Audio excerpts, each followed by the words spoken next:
So good evening to all. आप सभी का स्वागत है टारगेट विद एसके सर के स्पेशल सेशन में। और आप सभी को पता है कि अभी इस दौरान जो हम सेक्शन पे काम कर रहे हैं उस सेक्शन का नाम है लिटरेरी मूवमेंट। तो अभी हम लिटरेरी मूवमेंट के सेक्शन पे काम कर रहे हैं और जो सबसे पहला टॉपिक हमने लिटरेरी मूवमेंट में लिया है वो आपका सबसे पहला टॉपिक था। बताइए अभी सबसे पहला टॉपिक हमने कौन सा लिया है? सबसे पहला टॉपिक हमने लिया मेटाफिजिकल पोएट्स। अब जो हम दूसरा मूवमेंट लेने वाले हैं उस मूवमेंट का नाम है द क्लासिकल मूवमेंट। अब इसमें क्या है कि ये एकदम क्रम से चल रहे हैं, एक दूसरे से कनेक्टेड है। अगर मैं मेटाफिजिकल के बाद रोमांटिक ले लूं तो आपको क्लासिकल का जो इम्पोर्टेंस वो नहीं समझ में आएगा। तो हम एकदम क्रम से चलने की कोशिश करेंगे ताकि हम एक मूवमेंट जो दूसरे से कनेक्टेड है उसको भी समझते हुए चलें। तो ये उसके बाद का ठीक मूवमेंट है क्लासिकल मूवमेंट। और हम इसको बहुत अच्छे से डीपर लेवल पे समझने की कोशिश करेंगे कि जो मेटाफिजिकल स्कूल ऑफ पोएट्री है उसका क्लासिकल जो मूवमेंट है उस पे क्या इम्पैक्ट है। और एक बात और ध्यान रखिएगा कि कोई भी मूवमेंट आपको जो लिटरेचर में देखने को मिलता है, ज़्यादातर मूवमेंट कहीं न कहीं एक पिछले प्रकार के मूवमेंट का रिएक्शन होता है। तो अगर मैं आपसे एक प्रश्न पूछूं और आपको जवाब देना है कि क्या जो क्लासिकल मूवमेंट है, इस मूवमेंट को आप जो इसके पहले पोएट्री आई थी, 2 प्रकार की पोएट्री आई थी। एक एलिज़ाबेथन पोएट्री आई है, एलिज़ाबेथन एज में, और दूसरा एक पोएट्री आया है मेटाफिजिकल स्कूल ऑफ पोएट्री। तो आप ये बताइए कि ये जो पोएट्री है, क्या इस पोएट्री को आप रिएक्शन कह सकते हैं मेटाफिजिकल स्कूल ऑफ पोएट्री का, या फिर एलिज़ाबेथन स्कूल ऑफ पोएट्री का रिएक्शन बोल सकते हैं? Can anyone tell? एग्जैक्टली अगर आपसे बोला जाए कि क्या रीजन हो सकता है, तो रिएक्शन वास्तव में ये किसके अगेंस्ट में आपको लग रहा है? पक्का ना? सोच लीजिएगा आप लोग। चलिए, मेटाफिजिकल यदि आप बता रहे हैं तो सही है। तो चीजों को हमें समझना है, अभी हम आपको बहुत अच्छे से समझाएंगे। यही वह एज है जिस एज को मैथ्यू अर्नोल्ड साहब एक नाम देते हैं। कैन एनीवन टेल इस एज को मैथ्यू अर्नोल्ड साहब ने क्या नाम दिया है? This age was given a title. बहुत अच्छा राकेश जी, तालियां हो जाए। This is the age of prose and reason. It is given by Matthew Arnold, this title. ठीक है। बाकी जितने लोगों ने जवाब दिया एक बार आप लोग का नाम ले लेते हैं भाई। आनंद, रुचि, चंचल, राकेश, रुचि, राकेश, राजकुमार, सोनम, रुचि, चंचल, राकेश, रुचि, सोनम। ठीक है, आप लोग अटेंटिव दिख रहे हैं। ठीक है, ऐसे अटेंटिव रहिए और क्लास को स्टार्ट करते हैं। तो बहुत सी चीजें हैं, हम बारी बारी से पढ़ेंगे और बहुत डीपर लेवल की समझ बनाएंगे। मेरी कोशिश ये है कि आपकी अंडरस्टैंडिंग के लेवल को हम उस लेवल तक लेकर जाएं कि फिर आपसे कोई नींद में जगा के आपसे पूछे कि भैया ये बताइए क्लासिकल मूवमेंट क्या है, तो आप बता पाओ और अच्छे से बता पाओ। ये नहीं कि एक लाइन बताए फिर चुप हो गए हैं, ये नहीं। आप बढ़िया से, अगर आपसे कहा जाए 2 मिनट तक कंटिन्यूअसली बोलो तो आप बोल सकें, तब तो मजा आएगा। तो वो हम, क्योंकि आप सभी को पता है कि ये जो एलटी ग्रेड के आप एग्जाम देने वाले हैं, ये जो आप जीआईसी का एग्जाम देने वाले, यहाँ पे 1-2 लाइन से नहीं काम चलने वाला। तुक्का यहाँ कुछ नहीं होने वाला। यहाँ पे आपको राइटिंग एबिलिटी पे काम करना है। और राइटिंग एबिलिटी पे वही काम कर पाएगा जो व्यक्ति किसी भी टॉपिक पे लगातार कम से कम 2 मिनट बोल पाए। अगर 2 मिनट आपके अंदर बोल पाने की क्षमता है कंटिन्यूअसली विदाउट एनी स्टॉपेज, तब समझिए कि आप राइटिंग एबिलिटी में आप बेहतर हो पाएंगे। और ये क्षमता अपने अंदर विकसित करिए अगर अभी आपके अंदर नहीं है तो। ठीक है, क्योंकि राइटिंग में जो चीज आप सोच रहे हैं वही चीज आप लिख पाएंगे। ठीक है, चलिए, तो अब स्टार्ट करते हैं हम। देखते हैं बी प्रसाद साहब जी क्या कह रहे हैं। कोई बात नहीं है, इस बीमारी को दूर कर दिया जाएगा। The classical movement, the period in which this movement flourished is known by at least 3 titles. ठीक है, जिस पीरियड में ये मूवमेंट फ्लरिश हुआ, वहां पीरियड आप सभी को पता है 17th century and 18th century. तो वहां पे जो है इसको 3 टाइटल से जाना जाता है। एक आपका क्लासिकल एज, इस पीरियड को क्या कहा जाता है? Classical age. ठीक है। दूसरी बात जो है, और किस नाम से जाना जाता है? Augustan age. और तीसरा नाम क्या है आपका? ठीक है, और मूवमेंट, और तीसरा क्या है? The age of reason and good sense. ठीक है। तो जहां से ये लिया गया है, वास्तव में 3 टाइटल जो है वहां पे थे पहले से, और उन तीनों में से किसी भी टाइटल को आप अप्लाई कर सकते हैं यहाँ पर भी। तो देखिए सबसे पहला क्या है, क्लासिकल एज। क्लासिकल एज जो है कहा जाता था with reference to the standard each prized. ठीक है, क्लासिकल एज क्यों कहा जाता था, क्योंकि ये वास्तव में एक स्टैंडर्ड पे एज पहुंच चुका था। ध्यान रखिएगा, मैं अभी इंग्लैंड वाले एज की बात नहीं कर रहा हूं, मैं उस एज की बात कर रहा हूं जिस एज से इंग्लैंड प्रभावित होके क्लासिकल मूवमेंट एज नाम दिया जाता है, क्लासिकल मूवमेंट दिया जाता है। तो अब एक बात ध्यान दीजिएगा कि वास्तव में जिस पीरियड से ये टर्म लिया गया है, ये मूवमेंट जिस पीरियड से लिया गया है, वो तीन आधार पे उसको तीन नाम से जाना जाता था। एक तो क्लासिकल एज, क्लासिकल एज के नाम से क्यों जाना जाता था, क्योंकि उस एज में जो लिटरेचर है वो अपने एक हाई स्टैंडर्ड पे पहुंच चुका था, पहली बात। दूसरी बात यह है कि उस एज को आगस्टन एज भी कहा जाता था। आगस्टन एज कहा जाने का रीजन क्या था, because it resembled that of the emperor Augustus in the splendour of its literature. ठीक है, दूसरा रीजन ये है कि एम्परर आगस्टस जो हैं उस समय जो है किंग थे, तो उनके नाम पे जो एज का नाम रखा गया था रोम में, वो आगस्टन एज रखा गया था। ठीक है, अब यहां पर भी जब इंग्लैंड में आप बात करते हैं तो इंग्लैंड में भी यही कोशिश की जा रही है कि जो उस समय का क्लासिकल एज था, जो एक स्टैंडर्ड था उस समय का, उस स्टैंडर्ड को इंग्लैंड में मेंटेन किया जाए पोएट्स के द्वारा। दूसरा रीजन ये था कि जो ऑगस्टस सीजर के समय जिस तरह का स्प्लेंडर था लिटरेचर में, क्वालिटी थी, वही सेम तरह की क्वालिटी ये भी लिटरेचर में यहाँ पे भी दिखाने की कोशिश की जाए। ठीक है, और तीसरा जो रीजन है that is age of reason and good sense. ठीक है, based on age it was on the good sense ideal of the French critic, ठीक है, बोलियू, फार्मुलेटेड इन 1673। तो इस एज को जो है age of reason and good sense भी बोला जाता है। क्यों, क्योंकि यहाँ पे रीजनिंग का बहुत अच्छा प्रयोग किया गया है, जो लैंग्वेज है उसको इतने रिफाइंड लैंग्वेज का यूज किया गया है, इसलिए उसको गुड सेंस के उसमें लिया गया है। और वास्तव में जो गुड सेंस वास्तव में एक टर्म है जिसको यूज किया गया है उस समय के एक बहुत बड़े फ्रेंच क्रिटिक थे। ठीक है, इनका नाम आप पढ़ लीजिए, बॉयल्यू। ठीक है, इन्होंने इस जो है टर्म को उस समय फार्मुलेट किया था 1673 में, तो उसके आधार पे जो है ये माना जाता है। तो ये तीन चीजें आप लोग ध्यान रखेंगे। ठीक है, और इसी चीज को जो है बाद में मैथ्यू अर्नोल्ड साहब जब अपने क्रिटिसिज्म को लिखते हैं, तो इसी वजह से जो है शायद वो इसी वाली बात से प्रभावित थे, age of reason reason and good sense में। बताइए क्या नाम अभी राकेश जी ने बताया था, age of prose and reason, age of prose and reason. तो ये भी ध्यान रखिएगा क्योंकि ये कई बार आपके एग्जाम में आ चुका है कि कौन सा एज है जिसको age of prose and reason बोला गया है। तो ध्यान रखिएगा यही क्लासिकल एज है, age of Pope and Dryden, यही वाला एज है। ठीक है, इतनी बात आप लोग को ध्यान रहेगी। अब एक बात ध्यान रखिए कि ये जो क्लासिकल मूवमेंट है, ये क्लासिकल मूवमेंट डायरेक्ट बहुत से पोएट कहना पसंद नहीं करते हैं। बहुत से क्रिटिक कहते हैं कि भाई हम क्लासिकल मूवमेंट नहीं कहेंगे। बताइए क्या रीजन है, क्योंकि वास्तव में क्लासिकल मूवमेंट तो बहुत पहले हो चुका है भाई, बहुत पहले हो चुका है। जब आगस्टस सीजर जो है, आप सभी को आगस्टस सीजर के बारे में पता है ना, आप लोगों ने जूलियस सीजर प्ले पढ़ा है, जूलियस सीजर। तो जूलियस सीजर प्ले में आपको आगस्टस सीजर का नाम दिखाई पड़ता है। ठीक है, जो कि जूलियस सीजर का उत्तराधिकारी था। और उसके बाद में क्या होता है, अगर आप एंटनी एंड क्लियोपाट्रा पढ़िए तो वहां पे आपको क्लियरली पता चलता है कि आगस्टस सीजर किस प्रकार से जो है, जो ट्रायमविरेट था उसमें सबसे ज्यादा शक्तिशाली था। और सेकेंड ट्रायमविरेट के जितने भी सदस्य जैसे एंटोनियो था, ठीक है, लेपिडस था, सारे मर गए। तो जब सब मर गए तो केवल एक आदमी बचा, दैट वाज आगस्टस सीजर। और फिर उसके बाद किसी ट्रायमविरेट का निर्माण नहीं किया गया और आगस्टस सीजर पूरे रोमन एम्पायर का क्या बन गया, किंग बन गया। समझ में आ गया, Roman general of the whole Roman empire. तो इस वजह से वो बहुत ज्यादा पावरफुल था।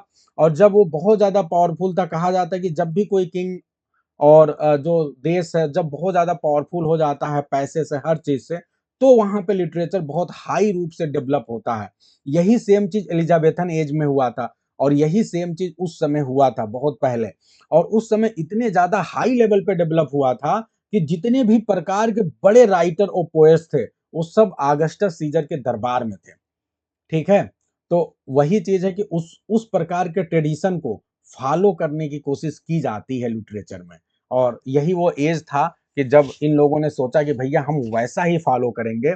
इसीलिए बहुत से क्रिटिक बोलते हैं कि भैया ऑगस्टस सीजर ना कहो, आप इसे कहो नियो क्लासिकल एज। क्या बोलो?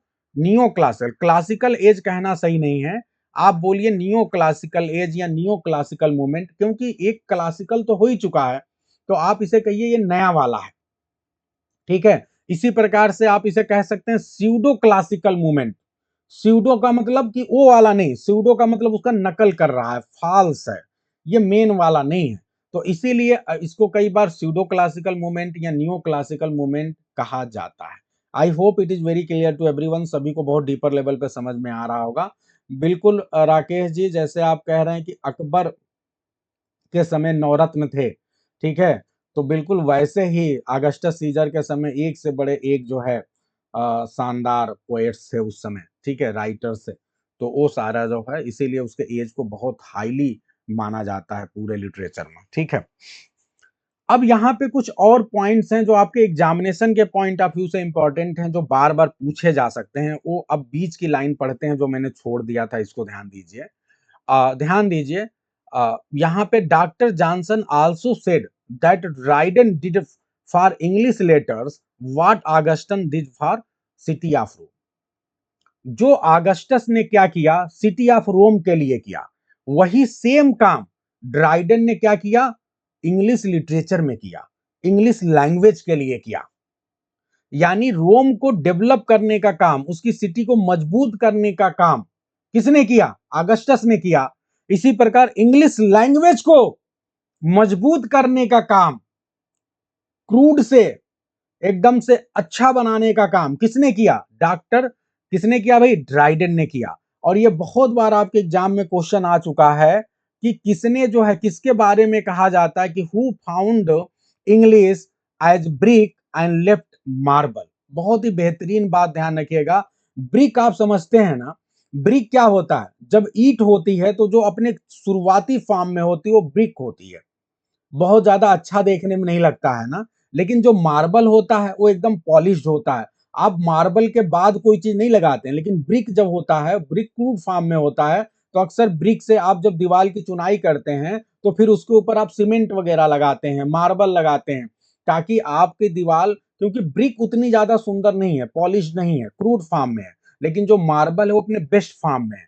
तो यही चीज कहा जाता है कि इन्होंने इंग्लिश लैंग्वेज जब ड्राइडन साहब को मिली तो अपने ब्रिक फार्म में थी, क्रूड फार्म में थी, और उसको एकदम पॉलिश्ड, रिफाइंड, डेवलप्ड फार्म में लाने का श्रेय किसको जाता है? मार्बल बनाने का श्रेय किसको जाता है? ड्राइडन को जाता है। तो ये बात याद रखिएगा आप लोग, ये कई बार एग्जाम में क्वेश्चन पूछा जा चुका। और ये बात कहा किसने था? ये बात कहा था डॉक्टर जॉनसन ने ड्राइडन के संदर्भ में। I hope it is very clear to everyone.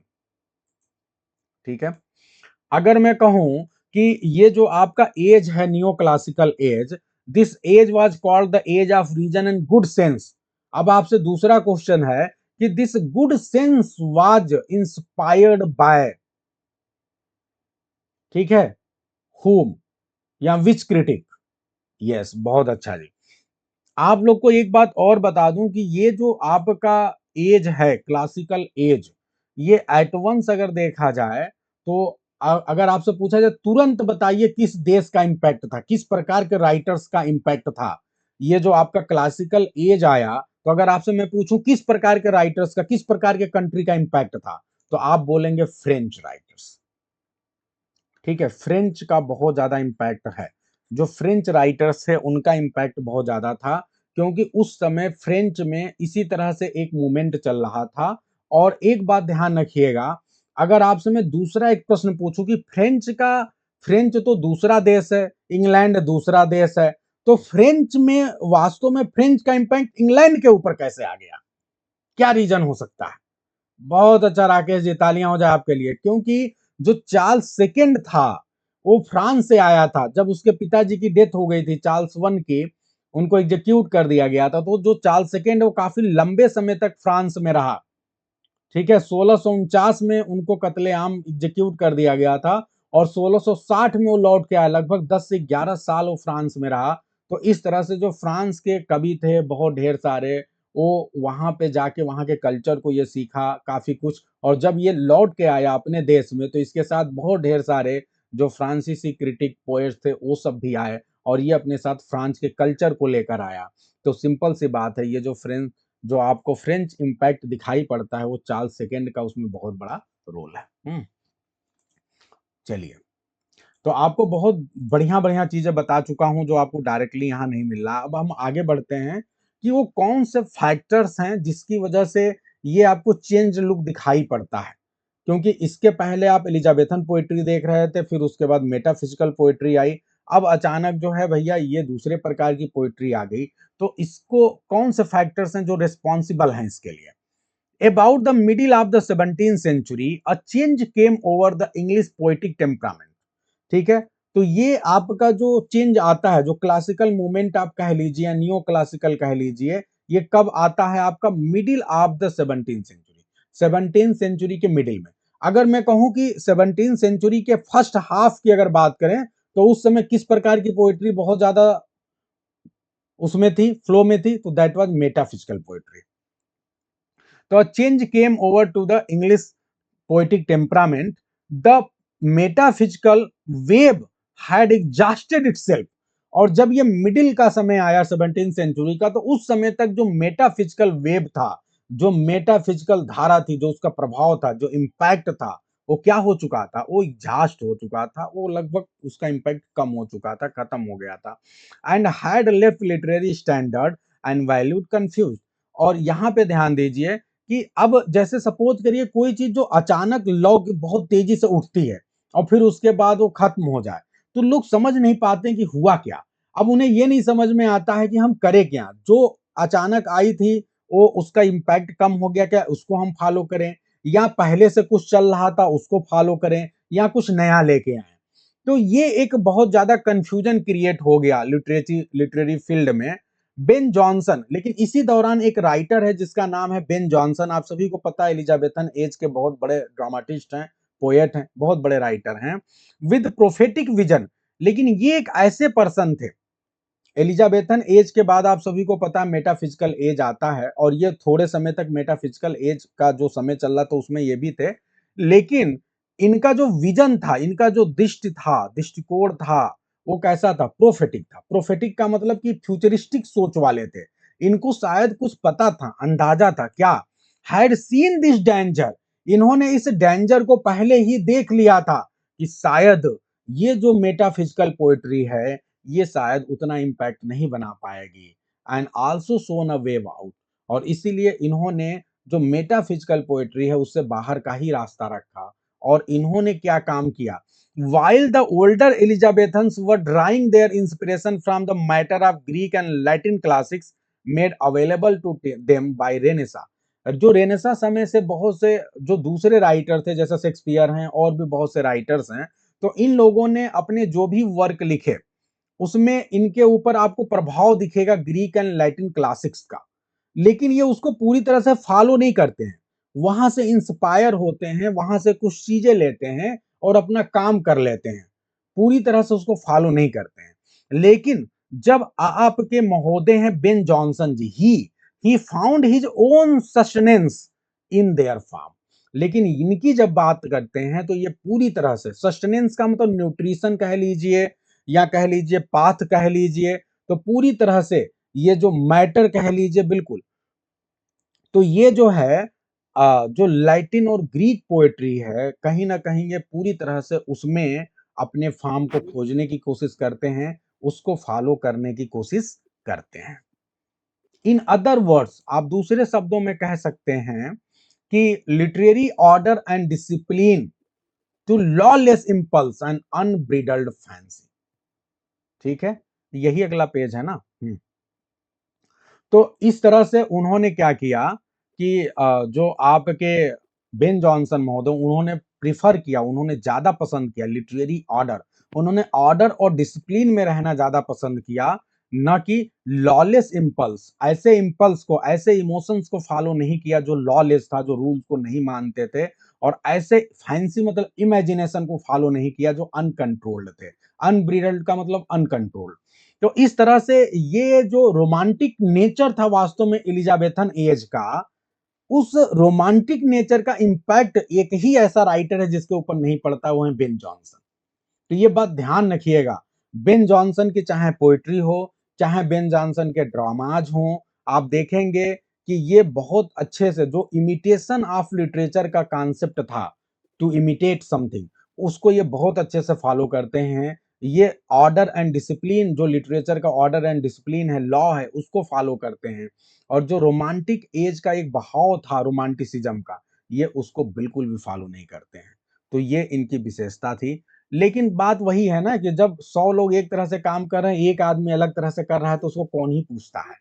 तो his example was ignored for a time, तो इनके एग्जाम्पल को कुछ समय के लिए इग्नोर कर दिया गया था जब मेटाफिजिकल पोइट्री का समय आया, यहां तक कि एलिजाबेथन एज में। But it was effective later when the metaphysical method in its decay began to produce more weeds than flower। बहुत बेहतरीन लाइन, क्या बात है भाई, लिखते तो बहुत बढ़िया है बी प्रसाद। तो आप ध्यान दीजिए कि इनके एग्जाम्पल को शुरुआत में इग्नोर किया गया, लेकिन एक ऐसा समय आया कि लोगों को रियलाइज हुआ कि नहीं, बेन जॉनसन सही कह रहे थे, क्योंकि लोगों ने मेटाफिजिकल पोइट्री का जब बहाव आया तो लोग उसमें बह गए। लेकिन फिर हुआ क्या, एक समय के साथ मेटाफिजिकल जो पोइट्री है वो डीके होने लगी, एक तरह से अपने अंतिम पड़ाव में आ गई, समाप्त होने लगी, पतन होने लगा। और क्या होने लगा, जो मेटाफिजिकल पोएट्री है वो फ्लावर्स को उत्पन्न करने की बजाय क्या उत्पन्न करने लगी, वीड्स उत्पन्न करने लगी। वीड समझते हैं आप, खरपतवार, अनवांटेड प्लांट्स। तो यानी फ्लावर्स का मतलब गुड क्रिएशन, अच्छे क्रिएशन देना चाहिए, लेकिन अच्छे क्रिएशन अब नहीं पोएट्री में आ रहा था। अब तो ऐसे आ रहा था जो नॉन सेंसिकल वाले थे, बिना मतलब वाले, ठीक है, बिना क्वालिटी वाले मटेरियल उत्पन्न हो रहे थे। तब जाके जब इस तरह से पोइट्री आने लगी तो लोगों को समझ में आने लगा कि वे बेन जॉनसन अपनी जगह बहुत राइट थे। ठीक है, आगे बढ़ते हैं। The return to a greater restraint and more rigid framework, ठीक है, was accelerated by the powerful influence of French literary taste. अब फिर क्या हुआ, अब जब लोगों को समझ में आ गया कि अब मेटाफिजिकल पोएट्री जो है इससे बात नहीं बनने वाली है, क्योंकि यहाँ पे वास्तव में देखो इसके बहुत से तर्क हैं भाई। मेटाफिजिकल जो पोएट्री थी ना, उसको हर कोई नहीं लिख सकता था, उतनी क्वालिटी उतना टैलेंट चाहिए था जो डन और कुछ लोगों में था। उन लोगों ने किया, बहुत मेहनत की जरूरत थी, जब उस तरह से लोग नहीं कर पाए तो भाई सिंपल सी बात है, वो क्वालिटी नहीं आएगी, गार्बेज ही आएगा। ठीक है, तो अब फिर क्या हुआ, लोगों को फिर लगने लगा कि नहीं, अब हमें क्या करना पड़ेगा, हमें रिटर्न होना पड़ेगा, the return to a greater restraint. अब इनको ये नजर आने लगा कि भैया अब एक हमें ऐसी पोइट्री लिखना पड़ेगा जिस पोइट्री में रेस्ट्रेन बहुत ज्यादा हो। रेस्ट्रेन का मतलब समझ रहे हैं, कंट्रोल, और कंट्रोल बहुत ज्यादा होना चाहिए, पहले से ज्यादा ज्यादा कंट्रोल के साथ अब पोइट्री लिखनी पड़ेगी।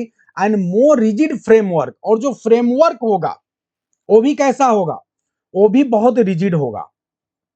यानी एक लिमिटेशन ला दी गई कि ये नहीं कि अरे भाई एक मिनट, मैं सोचता हूं कि आज माइक खुला है, आज शायद सही रहेगा सब कुछ, लेकिन हो नहीं पाता। एक सेकंड रुक जाइए।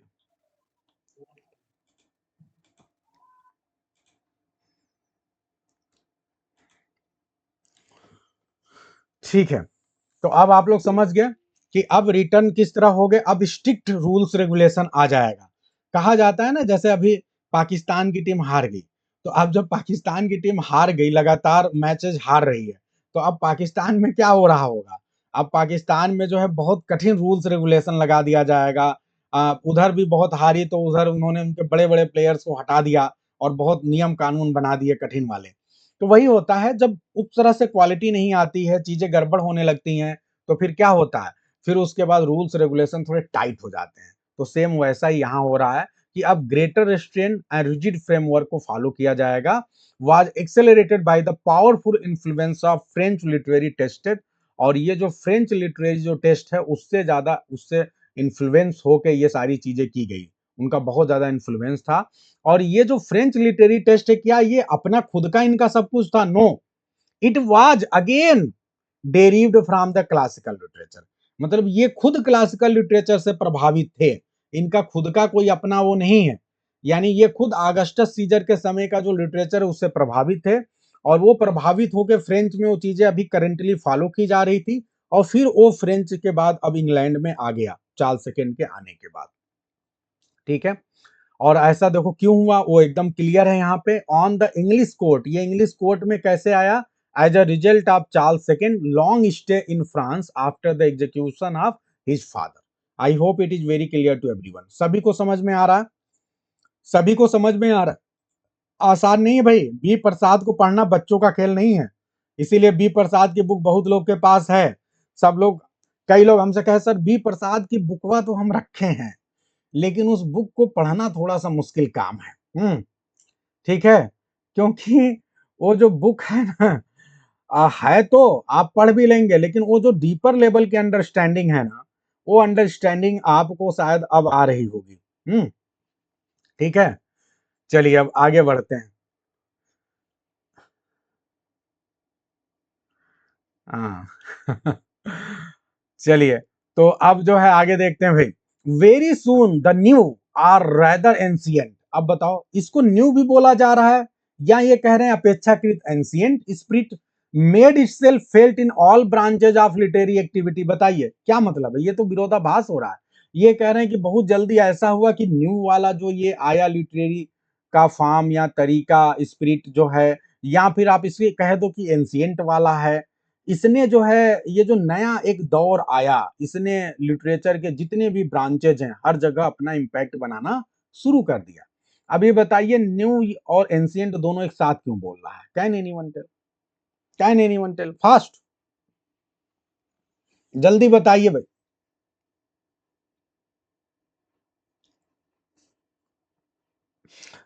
भाई एंशियंट इसलिए बोल रहा है क्योंकि जो ऑगस्टस सीजर का एज था वो एंशियंट एज ही था। ठीक है, क्लासिकल एज जो स्पेशली ऑगस्टस सीजर की थी, उस समय लिटरेचर अपने पहला जो लिटरेचर उसी समय तो शुरू हुआ था ना, तो इसीलिए एंशियंट। और न्यू किस लिए? क्योंकि इंग्लैंड में अभी ये नया है, तो इंग्लैंड में नया है, लेकिन है तो ये एंशियंट वाला ही, उस समय की ही स्पिरिट है। अब इंग्लैंड में अभी नया नया आया है, तो ये जो है अब लिटरेरी एक्टिविटी के जितने भी ब्रांचेज हैं सब जगहों पे इसका इम्पैक्ट आने लगा। अब कैसे इम्पैक्ट आ रहा है जरा देखिए भाई, अब यहाँ पे आपको समझ में आएगा कि ऑगस्टस सीजर के समय कौन कौन से बड़े बड़े पोएट और राइटर्स थे, थोड़ा ध्यान दीजिए। वो ये है कि Seneca, Seneca provided the model for tragedy. जो सेनेका है उन्होंने ट्रेजेडी के लिए मॉडल प्रोवाइड किया। सेनेका किस समय के हैं? क्लासिकल राइटर अपने समय के। ठीक है, अब उन्होंने उनको मॉडल बनाया गया था ट्रेजेडी के लिए। इसी तरह जो प्लॉटस एंड टेरेंस हैं, ये क्लासिकल एज के राइटर हैं, एंशिएंट वाले, इनको मॉडल बनाया गया अभी इंग्लैंड में कॉमेडी के लिए। एक एक लोग को पकड़ लिया गया उस समय के, एक एक लोग को अब इस समय से किया जा रहा है। वर्जिल उस समय के बहुत बड़े पोएट थे, आप सभी को पता है वर्जिल ने एपिक लिखे हैं, तो इनको जो है अभी एपिक के लिए मॉडल बनाया गया।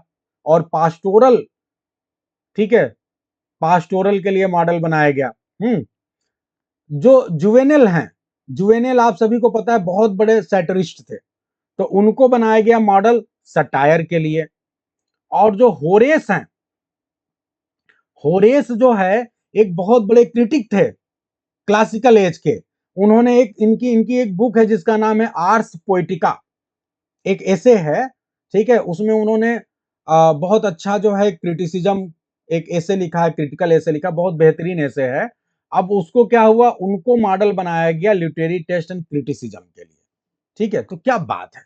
अब आप लोग को बहुत डीपर लेवल पे बहुत सी बातें समझ में आ रही है।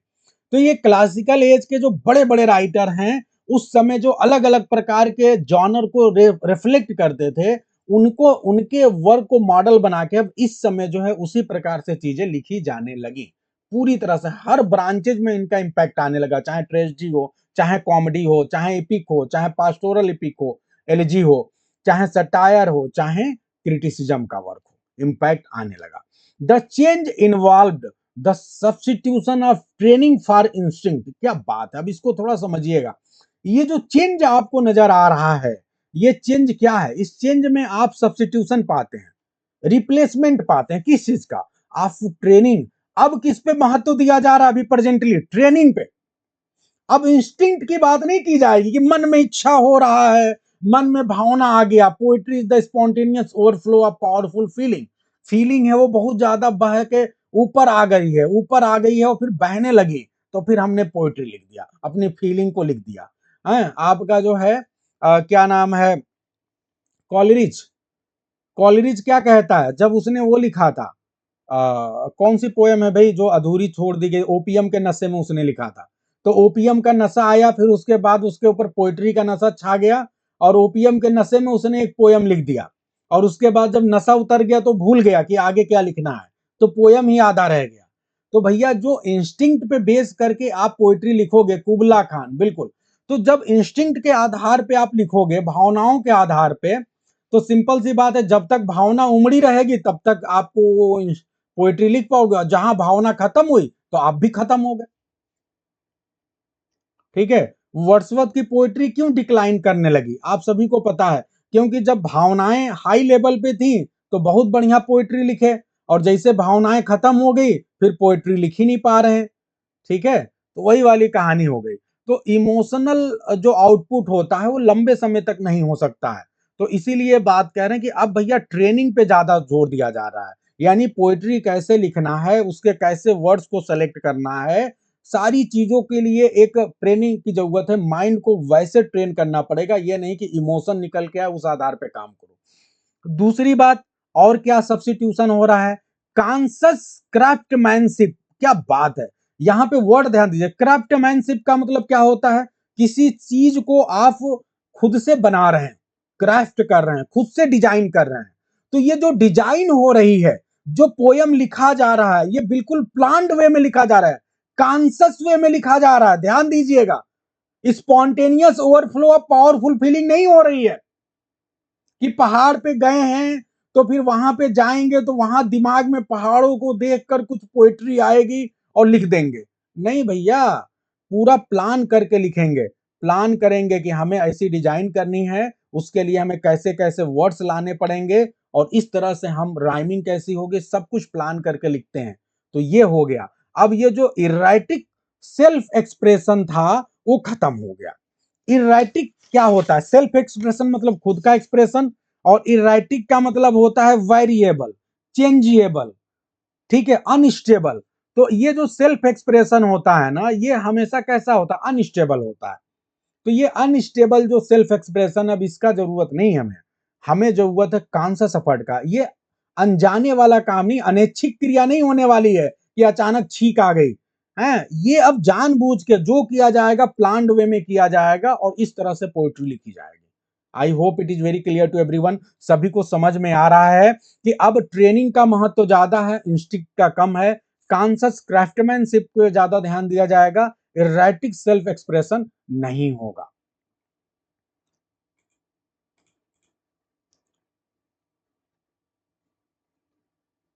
हाँ बिल्कुल बिल्कुल बिल्कुल, चलिए बहुत अच्छा प्रयास कर रहे हैं भाई आप सभी लोग। मजा आ रहा है कि नहीं ये बताओ? कठिन तो है, आसान तो है नहीं, है ना? ये बताओ मजा आ रहा है कि नहीं? कठिन है थोड़ी सी बात, लेकिन कठिन को भी आप अगर आनंद लेके पढ़ेंगे तो मजा आएगा। तो ये मजा आ रहा है कि नहीं? अब ये जो मैंने पढ़ा है, जो समझा है, जो मैंने मजा लिया है, ये मजा मैं आप लोग को भी दिलाना चाहता हूँ राहुल गांधी के शब्दों में। राहुल गांधी जी कहते हैं हम हर इंडियन को ये मजा दिलाना चाहते हैं। तो अब लिटरेचर का ये मजा आप सभी को लेना है। चलिए अब आगे बढ़ते हैं। अब एक मेरा क्वेश्चन है जो भी बहुत अच्छा क्वेश्चन है। वो क्वेश्चन ये है कि आपने अक्सर जब हम बात करते हैं new classical as, classical as जो भी है, इंग्लैंड में तो जो भी मन करे कह लो, लेकिन ये बताओ इस एज के जो है दो राइटर को अक्सर नाम दिया जाता है। कहते हैं दो राइटर हैं, एक राइटर कौन है? पोप, और दूसरा राइटर ड्राइडन। जब भी न्यू क्लासिकल एज की बात आती है इन्हीं दोनों का नाम लेते हैं, इन्हीं दो का नाम लेते हैं ना। लेकिन आप ये बताइए कि पोप ड्राइडन के भी कोई गुरु थे क्या? हर एज जब शुरू होता है तो हर एज में कोई ना कोई पहले शुरुआत में आता है जो बेस्ट नहीं होता है।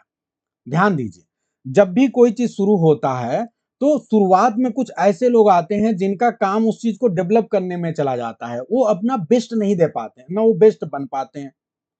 लेकिन जैसे जैसे समय बीतता है तो फिर उसके बाद बेस्ट वाला आता है। जैसे आपको एक छोटा सा एग्जांपल दे रहा हूं, अगर आपसे मैं पूछूं कि इंग्लिश जो सोनेट है उसके बेस्ट पोएट कौन है, कौन है बताइए? इंग्लिश सोनेट के best poem, best poet, English sonnet के बेस्ट पोएट कौन है? शेक्सपियर। लेकिन शेक्सपियर ने क्या स्टार्ट किया था क्या इंग्लिश सोनेट को? नो। किसने स्टार्ट किया था? Who has started? फिर गड़बड़ कर रहे हैं, सब गलत बता रहे हैं। याट साहब ने इंग्लिश सोनेट को स्टार्ट किया था। इंग्लिश सोनेट की मैं बात कर रहा हूं, पेट्रार्कन सोनेट की बात नहीं कर रहा हूं। इंग्लिश सोनेट को स्टार्ट करने वाले पर्सन है हेनरी होवार्ड अर्ल ऑफ सरे।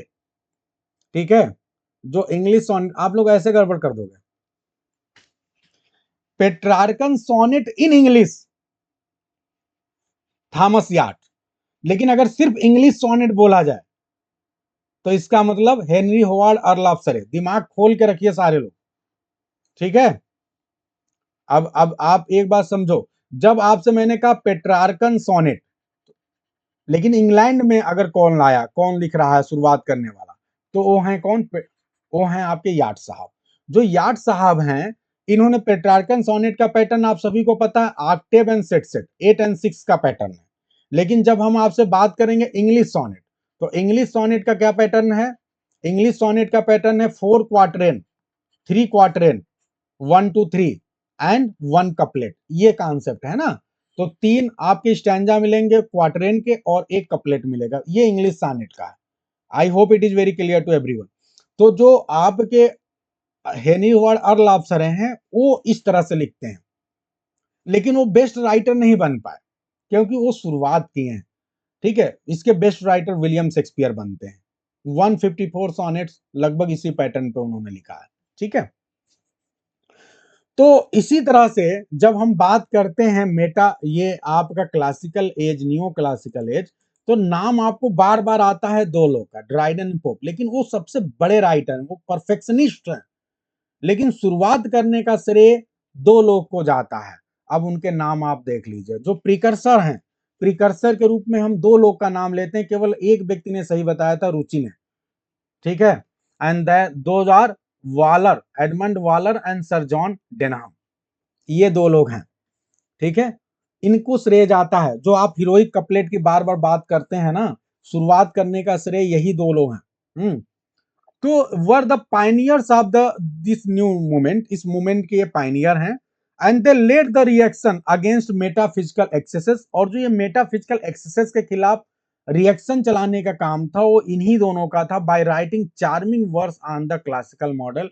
और इन लोगों ने उस समय क्लासिकल मॉडल पे चार्मिंग वर्स लिखे थे। They were not great in their own right. देखो कहा गया ना, अपने अपने तरीके से वो ग्रेट नहीं हो पाए, लेकिन but as the forerunner of Dryden and Pope, लेकिन ड्राइडन एंड पोप के लिए फोरनर थे। ठीक है, पूर्वगामी थे। And who both drew inspiration, और ये दोनों लोगों ने इंस्पिरेशन लिया है ये जो लेसर पोएट्स हैं इन दोनों से, वालर एंड डेनहम से। ठीक है, among the comparatively small company of writers and readers in those days, a new fashion spread quickly। ये बहुत तेजी से फैलता है जो आपका ये न्यू क्लासिसिज्म है। And the classical soon became the accepted mode, और ये पूरी दुनिया में, पूरे मतलब स्पेशली इंग्लैंड में एक्सेप्टेड मोड बन गया। It's rain was long and remarkable, काफी लंबे समय तक ये चला। रेस्टोरेशन एज आप सभी को पता है काफी लंबा है। तो ये, अब हम फाइनली बात करते हैं कि क्या करेक्टरिस्टिक्स है इस जो न्यू स्कूल है, जो क्लासिकल मूवमेंट ऑफ है, neo classical movement, pseudo classical movement है, इसके क्या फीचर है। तो चलिए फीचर्स को थोड़ा जल्दी जल्दी देखते हैं। सबसे पहला फीचर यही है, रेस्पेक्ट फॉर रूल्स। रूल्स को रेस्पेक्ट करा जाएगा। ठीक है, the literary transition from renaissance to the restoration is nothing more और less than the progressive movement of spirit of liberty. बात को समझिएगा, ये कह रहे हैं कि जो आपको लिटरेरी ट्रांजिशन दिखता है रेनेसा के समय से रेस्टोरेशन के समय तक, आप देखेंगे कि ये लगभग कमोवेश क्या है, ये प्रोग्रेसिव मूवमेंट है स्पिरिट ऑफ लिबर्टी का। अगर आप देखेंगे तो शुरुआत में बहुत ज्यादा लिबर्टी दिखाई पड़ती है, जब शुरुआत होता है रेनेसा, आपके एलिजाबेथन एज में बहुत ज्यादा लिबर्टी आ जाती है, लेकिन रेस्टोरेशन एज तक जाते जाते वो लिबर्टी बदल जाता है किसमें, रूल्स एंड डिसिप्लिन में। ध्यान दें आप। तो शुरुआत में आपको फैंसीफुल दिखाई पड़ता है, ये जो जर्नी है, ब्रिलियंट दिखाई पड़ता, एडवेंचरस दिखाई पड़ता है, लेकिन धीरे धीरे ये किस ओर जा रहा है, towards a rule and a discipline. Restoration age जाते जाते ये रूल्स एंड डिसिप्लिन में बदल जाता है, both in inspiration and in form, दोनों प्रकार से, चाहे आप इंस्पिरेशन की बात करें तो भी, और फार्म की बात करें वहां भी डिसिप्लिन को फॉलो किया जाएगा। This rule and discipline were accepted and practised with enthusiasm. ऐसा नहीं है कि ये रूल्स एंड डिसिप्लिन को हवा में बस ऐसे ही लोग बहुत मन से, बहुत उत्साह के साथ लोग एक्सेप्ट कर रहे थे। बाय द न्यू स्कूल, हर कोई इसे मान रहा था, इसको फॉलो कर रहा था। Classical conventions governed every variety of words, और चाहे जितने प्रकार के वर्ड्स हो, हर प्रकार के वर्ड्स में आपको क्लासिकल कन्वेंशन दिखाई पड़ता था। चाहे आप ड्रामा की बात कर लो, चाहे एपिक की बात कर लो, सटायर की बात कर लो, ओड की बात कर लो, पास्टोरल की बात कर लो, nothing that violated the law of its particular kind was good art. ठीक है, और ये समझ लीजिए कि अगर कोई भी चीज, अगर उसने क्लासिकल रूल को फॉलो नहीं किया तो उसको गुड आर्ट नहीं माना जाता था। ठीक है, लॉ को आपको मानना ही पड़ेगा। परफेक्ट फॉर्म वाज आइडियल, और जो जितना परफेक्टली फॉलो करेगा उसको उतना ही आइडियल माना जाएगा। अगर आप सुपरफिशियली फॉलो करेंगे तो आपके वर्क को बहुत ही कम इंपॉर्टेंस दिया जाएगा। यानी ये क्या हो गया भैया, रूल्स एंड डिसिप्लिन को जितना ज्यादा आप फॉलो करेंगे वर्क में, उतना ही ज्यादा आपका वर्क परफेक्ट माना जाएगा, आइडियल माना जाएगा। और जितना कम फॉलो करेंगे उतना ही आपके वर्क को कम इंपॉर्टेंस दिया जाएगा। ठीक है जी। तो इस तरह से आप कह लीजिए कि जो खाई है, अगर मैं आपसे ये बोलूं कि जो रोमांटिक एज में जो लिटरेचर लिखा जा रहा था, जो एलिजाबेथन एज में लिटरेचर लिखा जा रहा है, और जो अभी लिटरेचर लिखा जा रहा है, उन दोनों के बीच में बताइए कितना बड़ा डिफरेंस है। क्या थोड़ा बहुत है कि बहुत ज्यादा है? Who will tell? जो आपके एलिजाबेथन एज में लिटरेचर लिखा जा रहा है और जो अभी आपके क्लासिकल एज में लिटरेचर लिखा जा रहा है, उन दोनों के बीच में कंट्रास्ट कितना है? Contrast between this cool and control, ये जो कूल एंड कंट्रोल चल रहा है क्लासिकल एज है, लेकिन अगर एलिजाबेथन एज की बात करेंगे तो वहां वार्मथ एंड पैशन था। उन दोनों के बीच में कंट्रास्ट बहुत ही ज्यादा है, इंडीड एक्सट्रीम, हाईएस्ट लेवल पे है। ठीक है, क्योंकि दोनों एक दूसरे से ठीक उल्टे हैं। ये है मामला। तो आप लोग को समझ में आ रहा होगा भैया, रूल्स रेगुलेशन को फॉलो करना है। ठीक है, अब इंटेलेक्चुअल क्वालिटी, अब देखो इसमें बीच में जो बातें बताई जा रही है ना, वो बहुत इंपॉर्टेंट है भाई, बहुत इंपॉर्टेंट। अब इंटेलेक्चुअल क्वालिटी की बात करते हैं। देखो ये जो एज है, इस एज में जो पोएट्री लिखी जा रही है, क्या उसमें इंटेलेक्चुअल क्वालिटी होगी? जल्दी बताइए, फास्ट। क्या इंटेलेक्ट को फॉलो किया जाएगा? इंटेलेक्चुअल क्वालिटी होगी, जम के होगी। क्या यहाँ पे विट नजर आएगा? विट, मेटाफिजिकल पोएट्री में जो विट था, वो विट यहां भी नजर आएगा? यस, यहां भी नजर आएगा, विट का तो खेल है। तो चलिए आगे बढ़ते हैं भाई, जल्दी जल्दी पढ़ते हैं। The leading writers of this period shrank from extravagance and emotionalism. Extravagance से ये इस समय के जो लीडिंग राइटर थे वो बचने लगे, मतलब फालतू बात नहीं कर रहे हैं। अब रोमांटिक नेचर वाला बात करना है किसी को तो एक बात कहना है, उस एक बात को कहने के लिए पता नहीं क्या क्या कह जाएगा। तो एक्स्ट्रावेजेंस को रोकना है, फालतू शब्दों का प्रयोग, और इमोशनलिज्म, इमोशनल भी नहीं होना है। ये दोनों चीजों से दूरी बनानी है भाई। They were govern by the spirit of reason. जिस चीज से वो गवर्न थे वो रीजन एंड गुड सेंस था। ठीक है, इससे वो तर्क की बात करते हैं, तर्क में जितने वर्ड्स आएंगे उसको डालेंगे। And were above all thing, और इन सबसे बड़ी चीज की करेक्टनेस पे जोर था। ये भी ध्यान रखिएगा, करेक्टनेस, ये करेक्टनेस पे बहुत ज्यादा जोर देते हैं कि जो हम लिखेंगे वो बहुत करेक्ट होना चाहिए, सही होना चाहिए। Their poetry was bred. अब इसकी जो लाइन बताने जा रहा हूं एकदम दिमाग खोल देगा, मजा आ जाएगा, समझिए। Their poetry was bred more in the head than in the heart. इनकी जो पोएट्री है वो हेड में ज्यादा उत्पन्न हो रही है, क्रिएट हो रही है, न कि हार्ट में। दिमाग का ज्यादा प्रयोग हो रहा है ना। ये कई बार आपके एग्जाम में पूछा जा चुका है। कि इनकी पोएट्री हेड को रिप्रेजेंट करती है ना कि हार्ट को रिप्रेजेंट करती है। किसके लिए? तो इनके लिए ध्यान रखना है। And was address to the intellect, और ये किसको एड्रेस करते हैं? इंटेलेक्ट को एड्रेस करते हैं, not to the feeling. Feeling को एड्रेस नहीं करते। क्या बात है! लाइन बहुत जबरदस्त जबरदस्त लिखी है यहाँ पे बी प्रसाद ने। समझ में आ रहा है भाई?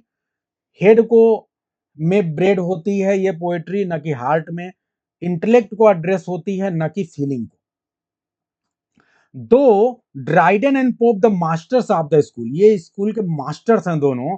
Often wrote and matter the route deep emotion, हालांकि इन्होंने लिखा ऐसी पोएट्री, ऐसे मैटर को जो इमोशन उत्पन्न उत्पन्न करते हैं, लेकिन they never burst through the bonds of their form, लेकिन खुद अपने फार्म में उन्होंने उस चीज को बहुत ज्यादा अप्लाई करने की कोशिश नहीं की है।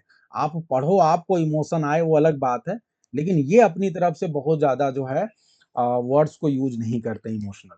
The drama of the day dealt with the high passion, और जो उस समय की ड्रामा है, ठीक है, ध्यान रखिएगा, they dealt with the high passion, ये उस समय का ड्रामा है, वो बहुत ज्यादा हाई पैशन को जो है रिप्रेजेंट करता है, but with the chilly classicism. लेकिन एक बात ध्यान रखिए, मतलब कुल मिला के वही बात है कि जो बाउंड्री सेट की गई है ना, उस बाउंड्री से बाहर नहीं जाना है। हालांकि आपको हाई पैशन उनके ड्रामा में देखने को मिलता है, लेकिन जो क्लासिसिज्म है, ठीक है, उसका इम्पैक्ट हमेशा है। ठीक है, तो ये सारी चीजें ध्यान देना है कि क्लासिसिज्म को ये भूल नहीं रहे हैं, रूल्स रेगुलेशन को नहीं भूल रहे हैं। अगर इमोशंस का प्रयोग कर भी रहे हैं तो इनको पता है कि इनकी बाउंड्री कितनी है, उससे बाहर ये नहीं जा रहे हैं। ठीक है, आगे बढ़ते हैं। The classical model does not attract the modern reader. अच्छा, ये समझ लीजिए, ये जो क्लास आपकी चल रही, मैं सच बताऊं तो ये सिर्फ ऑब्जेक्टिव क्लास नहीं है, ये एक तरह से डिस्क्रिप्टिव पॉइंट ऑफ व्यू से क्लास पढ़ाई जा रही है। क्योंकि जब आप एग्जाम में लिखते हैं तो आपको मैटर चाहिए होता है। आप अगर एक लाइन में सिर्फ बोल दिए कि ठीक है, रिस्पेक्ट फॉर रूल्स, लेकिन उसको बताएंगे कैसे? तो वो आप देख रहे हैं कि ये कितना बढ़िया तरीके से इसको बताया गया है। तो ऐसे आपको भी यूज करना है। ठीक है, the classical models does not attract the modern reader. जो क्लासिकल मॉडल है, सिंपल सी बात है, मॉडर्न रीडर को बहुत ज्यादा अट्रैक्ट नहीं करती है। And what keep the works of these writer alive, लेकिन फिर भी अगर इन राइटर्स के हम बात करें कि कौन सा ऐसा चीज था इनके वर्क में जो जिसकी वजह से इनका वर्क आज अलाइव है, तो क्या है? The quality in which they themselves delighted wit, वो ऐसी चीज जिसमें उनको खुद खुशी मिलती थी, और वो विट, विट इनके वर्क में बहुत ज्यादा देखने को मिलता था। They had a gift for pregnant and memorable phrases, बहुत बढ़िया लाइन। ये प्रेग्नेंट एंड मेमोरेबल फ्रेज क्या होता है? फ्रेज भी प्रेग्नेंट होता है क्या? मतलब ऐसे शब्द समूहों का ये यूज कर रहे हैं जो प्रेग्नेंट है। प्रेग्नेंट का मतलब pregnant with ideas, field with ideas, high level ideas. ठीक है, आइडियाज एंड थॉट। तो इनकी जो लाइंस थी, आप सभी को पता है, कपलेट में थी। ठीक है, तो कपलेट में लाइन थी, यानी कम शब्दों में जो है ये बहुत ज्यादा चीज रखते थे और बहुत ही मेमोरेबल लाइंस लिखते थे। Descriptive, philosophical, malicious, critical, even pathetic. ठीक है, तो इनके पास गिफ्ट था ये चीजें करने का, कम शब्दों में बहुत ज्यादा बात कहने का। और आप सभी को जानकर बड़ी हैरानी होगी, और ये सच्चाई भी है, कि अलेक्जेंडर पोप एक ऐसे बड़े राइटर हैं कि शेक्सपियर के बाद अगर दूसरे नंबर पे कोई सबसे बड़ा राइटर है जिसकी लाइंस को कोट किया जाता है, तो अलेक्जेंडर पोप। बहुत बड़ी बात है। ठीक है, तो इनके लाइंस बड़े ही फेमस हैं। And many of his saying, और उनके कुछ कहावत तो इतना ज्यादा प्रसिद्ध हैं, इतने ज्यादा फेमिलियर हैं कि लोगों को पता ही नहीं कि ये पोप साहब ने लिखा है। लोग को लगता है ना, जैसे जो चीज बहुत ज्यादा प्रसिद्ध रहती कहावत के रूप में, तो लोगों को लगता है ये लोक में ऐसे चलता हुआ नहीं आता है, ये लोग गांव में ऐसे ऐसे कहते हैं, कहावत के रूप में चला आ रहा है, उसका कोई आथर नहीं है, ऐसा होता है। लेकिन इतने इनके पॉपुलर हैं कुछ कोट, कुछ सेइंग, कि वो ऐसा लगता है जैसे कहावत है, लेकिन सच्चाई ये है कि वो पोप साहब ने ही कहा है। ठीक है, आप लोग को एक लाइन याद है, जब गीदड़ की मौत आती है तो शहर की ओर भागता है। ये लाइन भी पोप साहब की है इंग्लिश में, मुझे एग्जैक्टली वो याद नहीं आ रहा है इंग्लिश वाला। तो ये बहुत बेहतरीन बेहतरीन जो आपको सेइंग मिलते हैं, हाँ, वो पोप साहब के हैं ढेर सारे। ठीक है, अब एक बात आप लोग को ये बता दें कि जब यहाँ पे बात हो रही है विट का प्रयोग करना, कम शब्दों में ज्यादा बात कहना, तो आप लोग को हम थोड़ा सा एग्जाम्पल याद दिलाएंगे और यहाँ पे एक बात भी बता दे रहे हैं अभी, जो कि ये पॉइंट आगे मिलेगा कि इन्होंने हीरोइक कपलेट का बहुत ज्यादा प्रयोग किया। Yes, fools rush in where angel fear to tread, बिल्कुल सही है चंचल। कि ये हीरोइक कपलेट का प्रयोग करते हैं। हीरोइक कपलेट वास्तव में दो लाइन की होती है, ठीक है, 2 लाइन का स्टैंजा होता है और उसमें ये अपनी बात को कहते हैं। हीरोइक कपलेट का जम के यूज करते हैं। आप सभी को पता है बिहारी लाल जी भारत में बहुत प्रसिद्ध हैं हीरोइक कपलेट का यूज करने के लिए। हिंदी के बहुत बड़े पोएट हैं बिहारी लाल जी, और ये अब मतलब जो है कपलेट ही लिखते थे, ये भी दोहा लिखते हैं और इनके दोहे बिल्कुल pregnant of so many ideas, ठीक है, बहुत ज्यादा आइडियाज से भरे हैं। आप इनके एक दोहे को आप कितनी ही तरह से एक्सप्लेन कर लो, गागर में सागर भर देते हैं। कहा जाता है बिहारी लाल जी ने गागर में सागर भर दिया। और इन्होंने जो दोहे लिखे थे उनको माना जाता है सत सैया के दोहरे कहा जाता है। और उसके लिए एक लाइन है, सत सैया के दोहरे, अब मुझे याद नहीं आ रहा है, देखन में छोटन लगे घाव करे गंभीर, ठीक है, देखने में छोटे लगते हैं लेकिन घाव बड़े गंभीर वाले करते हैं, मतलब कम शब्दों में बहुत बड़ी बात। हाँ, ज्यों नाविक के तीर, सत सया के दोहरे ज्यों नाविक के तीर, देखन में छोटे लगे घाव करे गंभीर। मुझे चूंकि एक लाइन याद आ जा रही है, आपको अभी सुना दे रहा हूँ फिर भूल जाऊंगा। आप सभी को बता दें कि ये इतने पॉपुलर थे बिहारी लाल जी कि वास्तव में तो जब बात की जाती है इंग्लिश लिटरेचर में पोएट्स की, हिंदी लिटरेचर में पोएट की, कवियों की, तो हम सूरदास और तुलसीदास जी को टॉप पे रखते हैं, ठीक है। अक्सर सूरदास जी को हम कभी कहते हैं कि ये सबसे बड़े हैं, कभी तुलसीदास जी को कहते हैं। लेकिन यहीं पे बिहारी लाल जी का जिक्र आता है तो एक बहुत बड़ी लाइन है मेरे दिमाग में, मैं आप सबको पढ़ के सुना रहा हूँ, जरा सुनिएगा। ये कहा जाता है कि यदि सूरदास जी हिंदी साहित्य के सूर हैं और तुलसीदास जी हिंदी साहित्य के चंद्रमा हैं और केशवदास जी हिंदी साहित्य के नक्षत्र हैं, तो बिहारी ऐसे पीयूष वर्षी मेघ हैं जिनके आते सूर्य चंद्र तारे सभी छिप जाते हैं। मन रूपी मोर नृत्य करने लगता है और कोकिल लहरी कूकने लगती है। ये मैं कक्षा 9 में था तब मैंने याद किया था, तो ये मेरे को ध्यान रहता है, बड़ा मन से याद किया था, ये कभी भूलता नहीं है, ठीक है। उसी समय मैंने बहुत अच्छी-अच्छी हिंदी में कविताएं याद की थी, सूर सूर तुलसी ससी उद्गन के सोदास, अब के कभी खद्दौत समझते करत प्रकाश, ठीक है। तो ये भैया हीरोइक कपलेट के बारे में बातें हैं थोड़ी सी, ताकि आप हीरोइक कपलेट को कभी ना भूलें, हैं और इसके इम्पैक्ट को जानें। चलिए, तो अब आगे बढ़ते हैं। Insistence on the set poetic style, जो सेट पोइटिक स्टाइल है उस पे इनका वो था कि उसी को फॉलो करेंगे। The preoccupation with the form encouraged and artificial style. लेकिन एक बात ये समझिए कि जब आपको एकदम ये कह दिया जाए भैया यही वाला फॉर्म हमेशा फॉलो करना है, तो आपकी स्टाइल तो थोड़ी सी आर्टिफिशियल हो ही जाएगी। The vocabulary must be neither colloquial nor technical, ध्यान रखिएगा, एकदम रूल है कि जो पोएटिक फॉर्म है, जो स्टाइल है, उसमें जो वोकैबुलरी यूज की जाएगी किसी पोएट के द्वारा, क्या वो कोलोक्वियल होगी? कोलोक्वियल का मतलब समझते हैं, बोलचाल वाला। जैसे हम सब बोलचाल में जो बातें बोलते हैं उसे कोलोक्वियल बोलते हैं, ठीक है। तो ये कह रहे हैं कि जो वोकैबुलरी यूज की जाएगी वो ना तो कोलोक्वियल होगी और ना ही टेक्निकल होगी, कॉमन लैंग्वेज बिल्कुल यूज नहीं करना है आपको, ठीक है। It had to be selected from what doctor Johnson called a system of words at once refined from the grossness of domestic use and free from the harshness of the term appropriated, ठीक है, to particular arts।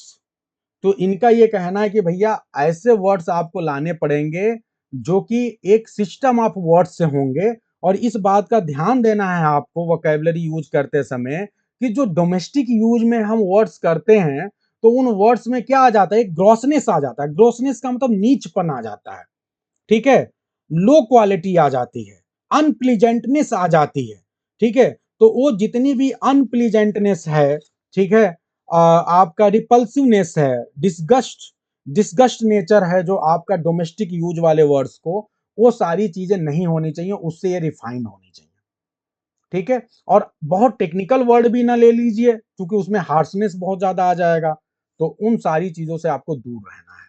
बहुत अच्छा जी।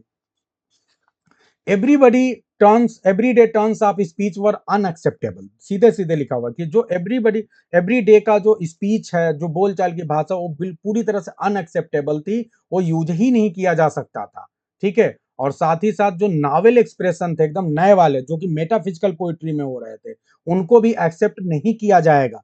ध्यान रखिएगा, ये सारी बातें आपसे पूछी जा सकती हैं, ठीक है। ग्रॉसनेस का मतलब the quality of being repulsive, ठीक है। किसी भी चीज में जो रिपल्सिव होने की क्वालिटी होती है, कि आप उसे पसंद ना करें, घृणा करें, डिसगस्ट करें, ठीक है, अनप्लीजेंट नेचर जो होता है, उससे मतलब है।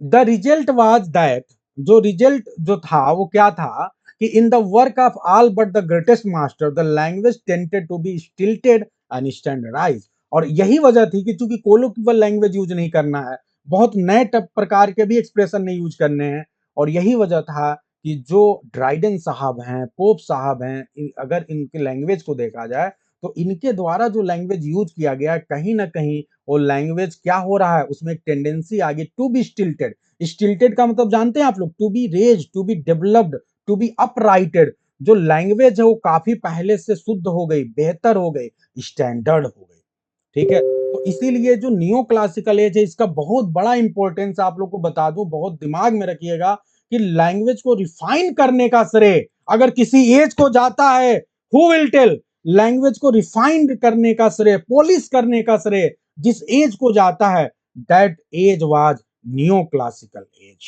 ठीक है। नियो क्लासिकल एज में लैंग्वेज बहुत ज्यादा रिफाइंड होती है, बहुत बेहतर होती है, और इसके सबसे बड़े मास्टर माने जाते हैं ड्राइडन साहब, ठीक है। यही वह एज है जब आपको क्या दिखाई पड़ेगा, emergence of heroic couplet. Heroic couplet का जम के यूज हो रहा है, आप सभी को पता है, ये आपके एग्जाम में भी क्वेश्चन पूछा जा सका है कि नियो क्लासिकल एज में किस प्रकार की पोइटिक फॉर्म का यूज किया जाता है, तो that is heroic couplet. As we have already seen, the best medium of realising the poetic ideals of the time prove to be, उस समय कि जो पोइटिक आइडियल्स थे, कम शब्दों में ज्यादा बात कहना था, उसके लिए जो बेस्ट पोइट्री का माध्यम था, that was heroic couplet. It was suitable for drama, और ये सिर्फ एक जगह के लिए नहीं सुटेबल थी। हीरोइक कपलेट एक ऐसा माध्यम था जो ड्रामा के लिए, इपिक के लिए, सटायर के लिए, सब जगह के लिए सुटेबल थी। और ये तीनों फॉर्म ध्यान रखिएगा, ये जो ड्रामा, इपिक और सटायर है, ये उस समय के the three most widely practice literary form of the age. उस समय जो तीन चीजें सबसे ज्यादा फेमस थी, स्टैंडर्डाइज था लिटरेरी फॉर्म, वो तीन चीजें थी। ये भी आपके एग्जाम का क्वेश्चन आ सकता है, ध्यान रखिएगा कि नियो क्लासिकल एज के जो तीन आपके स्टैंडर्डाइज फॉर्म ऑफ लिटरेचर थे, वो कौन थे, drama, epic and satire. Satire आपको जम के मिलता है, epistle to doctor Arbuthnot, बहुत ढेर सारे सटायर लिखे गए। It had rules of its own, imitated by, initiated by Waller and Denham. फिर ध्यान दीजिएगा, ये कौन, किसकी बात हो रही है बताइए, it had rules of its own, ये इट कौन है, who is it, new classical as, या फिर कोई पोएट है, या कौन है इट, ये इट कौन है, जल्दी बताइए, इतना टाइम ले लिए, जल्दी बताइए, इट कौन है, हु इज इट। चंचल के लिए तालियां हो जाए। हीरोइक कपलेट है it, emergence of heroic couplet, इसका सब्जेक्ट ही हीरोइक कपलेट है। यहाँ पे बात हीरोइक कपलेट की हो रही है। It was suitable, it was क्या, heroic couplet was suitable. It had rules, grammar भी थोड़ा आप लोगों को पढ़ा रहा हूं, तो it had rules of its own, यानी हीरोइक कपलेट के पास अपना खुद का रूल था, इनिशिएटेड, और ये रूल किसने शुरू किया था, initiated by Waller and Denham, यानी रूल्स को शुरुआत, हीरोइक कपलेट को शुरुआत में लिखने का, रूल्स रेगुलेशन बनाने का श्रेय वायलर एंड डेनहम को जाता है। तो ये हीरोइक कपलेट के एकदम शुरुआत के फोरनर राइटर, इनका नाम मत भूलिएगा। अगर कभी पूछा जाए कि हीरोइक कपलेट को स्टार्ट किसने किया था शुरुआती दौर में, तो ध्यान रखिएगा वायलर एंड डेनहम, न कि आपके अलेक्जेंडर पोप एंड ड्राइडन, नहीं तो गड़बड़ हो जाएगा। आगे ध्यान दीजिएगा, सिस्टमेटाइज, अब इसके बाद लिखा हुआ है कि systematised by Dryden and Pope. शुरुआत तो किया गया था वायलर एंड डेनहम के द्वारा, लेकिन इसको सिस्टमाइज्ड फॉर्म में ड्राइडन एंड पोप साहब लेकर आए।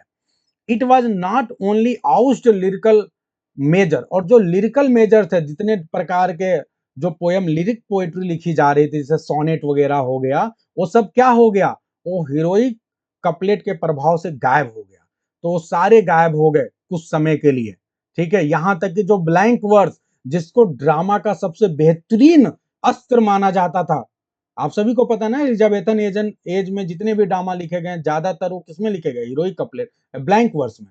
लेकिन यहाँ क्या हो गया, ब्लैंक वर्स को गायब कर दिया गया, कहा गया ड्रामा भी लिखा जाएगा किसमें, हीरोइक कपलेट में। तो हीरोइक कपलेट का इंपैक्ट इतना ज्यादा हो गया कि जो अब तक बेस्ट फॉर्म माना जा रहा था ब्लैंक वर्स, उसको भी बाहर कर दिया गया।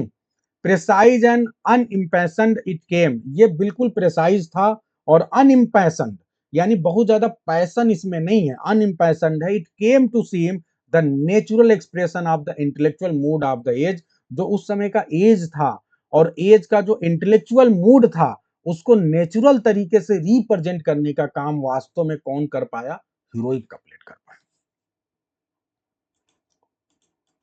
सबसे लास्ट पॉइंट की ओर अब चलते हैं, treatment of town life. I hope कि बहुत अच्छे से आप लोग को समझ में आ रहा होगा। अब सबसे लास्ट पॉइंट की ओर हम चल रहे हैं, सबसे लास्ट करेक्टरिस्टिक की ओर। अब अगर मैं कहूं कि ये बताओ जो आपकी ये पोएट्री है नियो क्लासिकल एज की, या जो लिटरेचर है, ये लिटरेचर किस प्रकार के लोगों को रिप्रेजेंट करता है, क्या गांव के लोगों को रिप्रेजेंट करता है या शहर के लोगों को रिप्रेजेंट करता है, टाउन के लोगों को रिप्रेजेंट करता है? सिंपल सी बात है, टाउन अर्बन लोगों को रिप्रेजेंट करता है।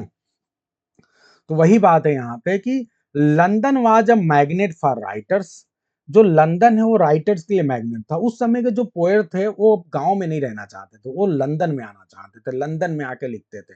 तो अब ध्यान दीजिए कि London was the magnet for writer, writer के लिए मैग्नेट की तरह था, चुंबक की तरह था, हर कोई लंदन आना चाहता था। Each of whom hope to find a pattern, और हर किसी को पैटर्न, उनको लगता था हम लंदन में आएंगे तो कोई बड़ा आदमी हमारा पैटर्न बन जाएगा, यानी हमारा एक तरह सपोर्टर बन जाएगा, वो हमें हेल्प करेगा, पैसे देगा और इस तरह से हमारा करियर आगे बढ़ेगा। द काफी हाउस, और ध्यान रखिएगा उस समय जो लिटरेचर डेवलप हुआ उसमें काफी हाउसेस का बहुत ज्यादा रोल है, और आपको जानकर बड़ी हैरानी होगी कि काफी हाउसेस बहुत बड़े लेवल पे चल रहा था। तो the coffee house was the place where men of different professions including author usually met to discuss the topics of the day. यानी उस समय ये जो कॉफी हाउसेस थे, आप लोग कभी किसी कॉफी हाउस में गए हैं क्या? अब तो इंडिया में भी तमाम कॉफी हाउस बने थे जब ब्रिटिशर्स आए थे, तो आप अगर देखेंगे तो काफी हाउसेस अब भी हैं कई जगहों पे, बड़े बड़े शहरों में हैं। तो आप जो कॉफी हाउसेस एक ऐसा प्लेस था जहां पे अलग अलग प्रोफेशन के लोग आते थे, आथर्स भी आते थे और बैठ के ये डिस्कस करते थे घंटों, जो उस समय की टॉपिक थी। ठीक है, कोल्ड कॉफी पसंद करते हैं, अच्छा जी। तो at one time there were no fewer than 3000 coffee house in London, बहुत बड़ी बात है। उस समय लगभग लंदन में ही 3000 से कम कॉफी हाउस नहीं थे। कॉफी हाउस का मतलब एक ऐसा प्लेस, जो आप कह लो रेस्टोरेंट कह लीजिए, तो वो रेस्टोरेंट पॉपुलर था, इस तरह से बनाया गया था कि वो गोल गोल मेज रहता था उसमें, और उस मेज पे जो है अक्सर न्यूज़पेपर वगैरह रख दिया जाता था, या उस समय की जो भी इशूज पे आपके जैसे पीरियोडिकल्स आते थे, ये सारी चीजें तो वो रखी रहती थी, और जो भी लोग आते थे वहां बैठ के एक तरह से बातचीत करते थे, और जो है फिर कॉफी वगैरह ऑर्डर करते थे, खाने पीने की चीजें, उसमें कॉफी सबसे टॉप पे था, और भी चीजें जो भी हो वो ऑर्डर करते थे, बैठ के वहीं चाय वाय पीते थे, सुट्टा मारते थे, और उसके अलावा जो दिन भर जो चीजें हैं डे टू डे लाइफ की उस पर बात करते थे। तो ये ध्यान रखिए आप। तो 3000 काफी हाउसेस इन लंदन। ठीक है, चाय की दुकान कह लीजिए।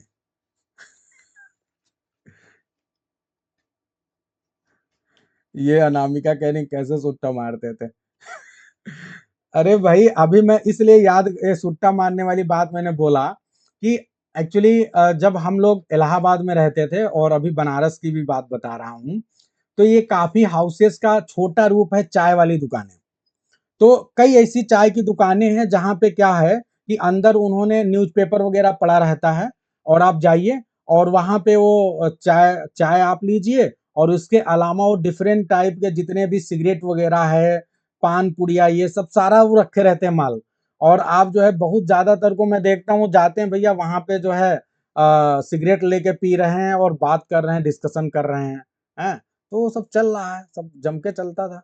इलाहाबाद में ऐसे जा रहे हैं चाय पीने, तो चाय तो पी ही रहे हैं। तो जो ठीक ठाक सिंपल वाले लोग थे, हम जैसे लोग, वो चाय बिस्किट खाते थे। और जो थोड़े से ज्यादा हाईली ज्यादा दिन तक इलाहाबाद में रह गए थे, वो लोग क्या करते थे कि चाय के साथ सिगरेट पीते थे। तो ये कॉम्बिनेशन मैंने पहली बार देखा कि चाय और कॉफी के साथ सिगरेट पीना। तो ये मैंने इलाहाबाद और बनारस में देखा, जम के चलता है। चलिए भाई, तो 3000 कॉफी हाउसेज जो हैं वो लंदन में इनसे इसके आसपास थे। और वहां पे जो है लगभग हर कॉफी हाउस जो है आ, आ, अपने फ्लरिशिंग ट्रेड में था, यानी खूब जम के। ठीक है। अच्छा, सब जगह है। मजा आता है, आप भी ट्राई करें। हाँ? चलो भाई। They serve to establish contact not only between the author. अब जो कॉफी हाउसेस थे, इससे बड़ा फायदा होता है। मैंने सच बता रहा हूँ आपको, इलाहाबाद में जो छोटी छोटी चाय की दुकानें हैं, जब हम लोग शाम को 4 बजे 3 बजे ऐसे चाय पीने के लिए निकलते थे, तो पूरी भीड़ जमा रहती थी। और पता चल रहा है लोग चाय पी रहे हैं और आधे घंटे तक किसी टॉपिक पे डिस्कशन चल रहा है कि आज ये वाला टॉपिक, आज का ये न्यूज है, वो न्यूज है, सारी चीजों पे बातचीत हो रही है। तो बिल्कुल निश्चित तौर पे, और कई बार तो वहीं पे कई नए लोग मिल जाते थे। अच्छा तुम हो, अच्छा आप यहाँ, ऐसा आप इस चीज की तैयारी करते हैं।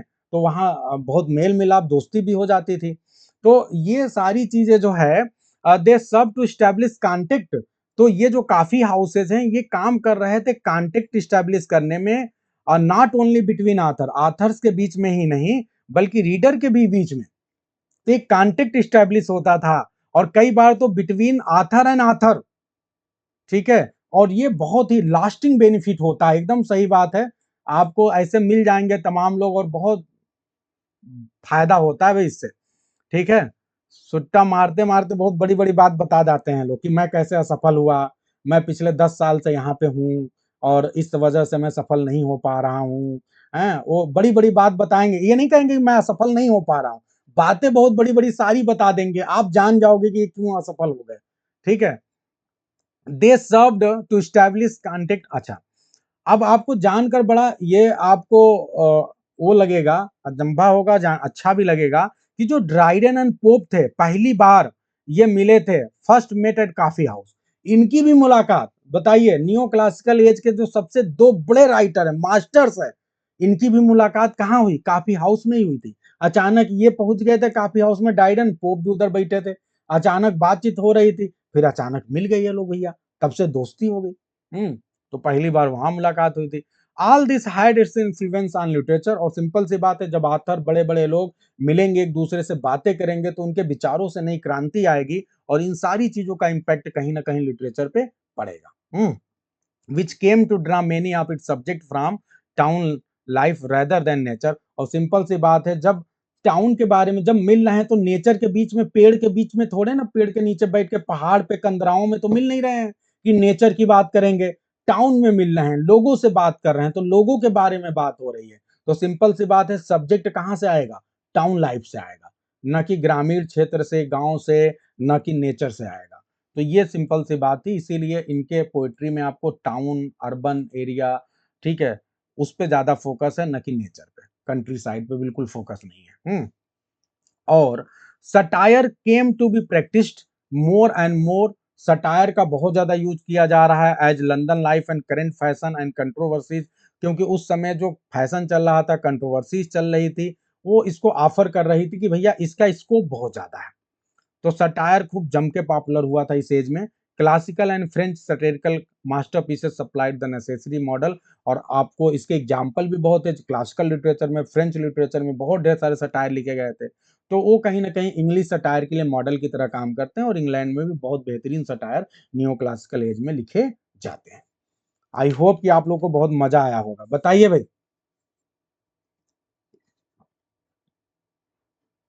हम्म।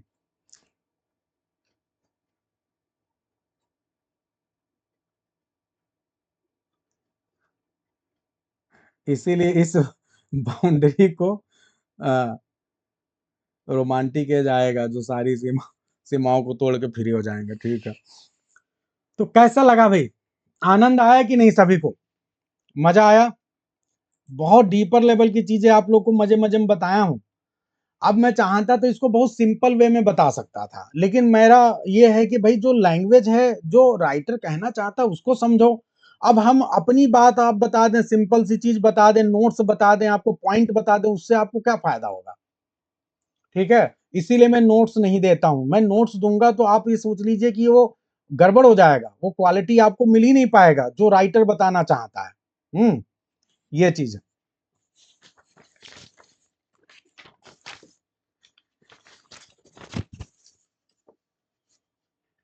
चलिए भाई,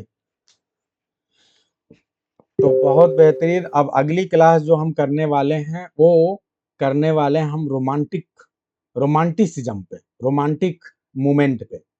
तो आप लोग तैयार रहें अगली क्लास के लिए, बहुत ही शानदार है। जो आप इसमें पढ़ रहे हो ठीक इसके उल्टा कहानी चलेगी रोमांटिक मूवमेंट में। ठीक है, वो एक तरह से क्लासिकल मूवमेंट का रिएक्शन है रोमांटिक मूवमेंट। ठीक है, तो इसी के साथ आज की क्लास को एंड करते हैं। मिलते हैं आप सभी से अगली क्लास में। हाँ, अपलोड है इसके पहले वाली क्लास प्रेमलता। सभी को गुड नाइट।